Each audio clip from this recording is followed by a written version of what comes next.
Shen ni. Shen, asal you dah makan dulu? Kenapa tak tunggu I? Awak lambatlah, Nasha. Lepas tu kenapa makan sate pagi-pagi ni? Inilah keistimewaan orang Johor. Pagi-pagi makan sate. Oh, patutlah pagi-pagi cerah macam ni selalu makan malam you dah makan. Iya. Sebab tu, jangan minta saya tunggu awak. Jom kita makan. Kalau korang nak makan sate, pagi-pagi boleh singgah dekat Warung Merdeka ni. Pergi cari sate Tok Mat. Memang sedap, memang puas hati. Dah, Jangan tengok kita makan lama-lama, tengok sana. Jangan kacau kita orang nak makan.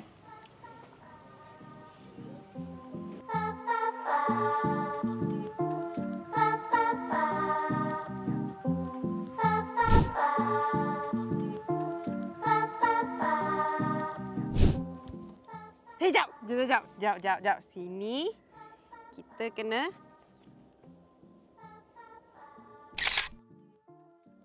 Shen, kenapa Shen beria sangat duduk tengah-tengah ni nak ambil gambar panas-panas macam ni, Shen? Apa orang kata oot? Oot? Oot tu apa? OOTD. Outfit of the day. Tengok belakang tu. Pelawannya. Kadang-kadang orang kata outfit kita biasa kan. Sebabkan scenery belakang ni yang buat kita nampak stand out. Tengok belakang tu. Cantiknya. So kalau korang yang suka nature, betul kan? Datang kat sini, ambil gambar, berhenti kat sini, berlatar belakangkan Gunung Ledang. Jangan duduk tengah-tengah jalan. Parking kat Jangan tepi tidur boleh. kat sini, bahaya. Enjoy pemandangan di sini. Dan kat belakang pun Shen, ada Taman Negara Johor. Betul. Straight je sampai hujung tu. Jom Sampailah tempat tu. Jom jalan pergi sana. Jom. Betul ke kena jalan ni? Kena jalan lah. Kita jalan je. Dia tak tahu kita penat ni.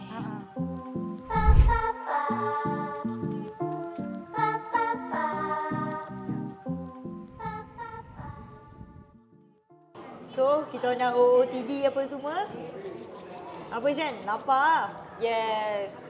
Memang kita ke Buluh, kita nak bantai semua makanan kat sini. Sebab nampak pun sedap-sedap. Sangat menyederakan. So, kalau korang nak datang, Just Waste, Nanyang Kopitiam.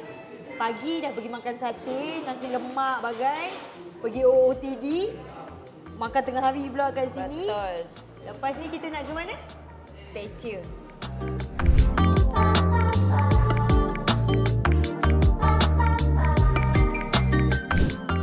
Guys, kita lepas makan, kita dekat mana sekarang ni? Kita dah sampai di Litar Lumba Tangkau.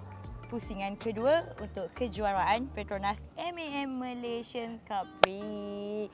So, Shen, Okey, kita nak cerita sikitlah apa yang akan berlangsung di sini. Yang saya nak cerita, selain perlombaan dalam ni, kita ada macam-macam aktiviti di luar. Tengok kat belakang dah nampak khemah-khemah sikit. So, ada macam-macam booth di belakang sana. Iaitu kita ada Petronas, ada Honda, ada Yamaha, ada Maxxis dan banyak lagi. Dan bukan itu sahaja, seperti biasa, untuk anda-anda yang mana yang bertuah ataupun nak mencuba nasib, beli je Happy Bag. Harganya tak mahal pun tapi anda berpeluang untuk menang motosikal. Dan bukan itu sahaja, sebab kita nak make sure tempat ni sesuai untuk family. So, kita ada kontes merwana. So, yang mana yang nak datang sini, peminat-peminat, bawa je family datang ramai-ramai. Yang minat tengok race, tengok race. Yang minat mewarna, mewarna. Yang minat benda lain, boleh pergi jalan-jalan di booth sana. Panjangnya. Excited. Tu nak bagi tahu sebenarnya kita banyak sangat aktiviti minggu ni, Shen. Banyak sangat. Terlampau banyak. Yang paling penting yang korang kena tahu masuk ke sini adalah percuma. Tu ada grandstand penuh and then ada big screen. Tak panas. Bawa je kipas apa? Kipas yang charger tu bawa pergi mana kalau panas. Alah, sikit je panas. Awak pun banyak cakap. Sebab saya sangat excited tau. Sama-sama lah kita excited. Saya nak share sikit sikit je sebelum kita penutup. Kalau korang nak tahu, spot paling best nak tengok rider overtake adalah dua corner ni. Corner tengah tu dan corner yang terakhir sebelum sampai checker flag. So apa-apa pun guys, jangan lupa orang Tangkak, orang Johor, orang KL, orang Melaka, orang Seremban. Datang je semua orang. Okey? Jumpa kat sini. Kalau jumpa kami, hello-hello sikit. Okey? Jumpa lagi.